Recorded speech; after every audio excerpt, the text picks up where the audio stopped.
Tell us about what's coming up for your characters. What are you allowed to tell us? For our characters? Well, what are we allowed to say? Any more car fixing going to be happening? No tutoring? No more sleepless car fixing, unfortunately, but season 2. Yeah, we don't see Bruce again. We don't. Or Bruce. Yeah, so... Yeah, no more uninvited car fixing. There's some more blossoming going on between our characters. There's a really cool spit dance. We had a really nice moment there. It just continues to grow. And then there's some turmoil. There's some back and forth, and you're not sure if they're gonna wind up happening or not. But it goes down that path. It's hard for Eric to get out of his own way. He's a dickhead. But if anyone's gonna pull him out of that, it's Julia. Miss Optimistic ray of sunshine. You do crazy things for love. Is Julie ready for a bad boy?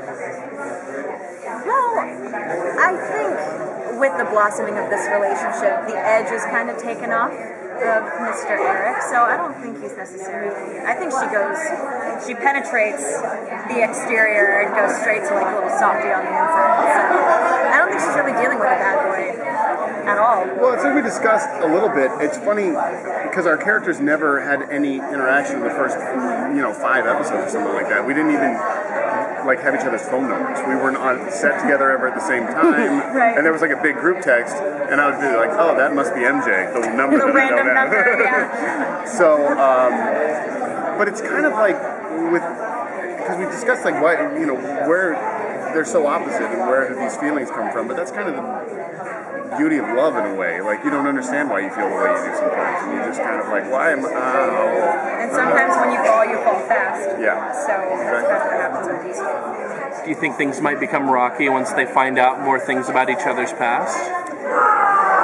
Could be. I think Julia knows what she's getting into, and is kind of accepting of that. And they do start to learn a little bit more about each other's past as the season progresses. And Eric doesn't know sort of where Julia came from and how in the beginning of the story she was, on her deathbed, and that there is a reveal of that later in the season where he finds that out, and it's a nice moment. So yeah, I think that it can definitely change the dynamic. So Julia's always been very interested in the Atrians, whereas Eric was always, a little skeptical of them. So you talk a little bit about going into the rest of the season, what the relationship is between each of your characters and the Atrians. Right. Like you said, Julia's very pro-Atrians, very much on their side. She's willing to do whatever to fight for them.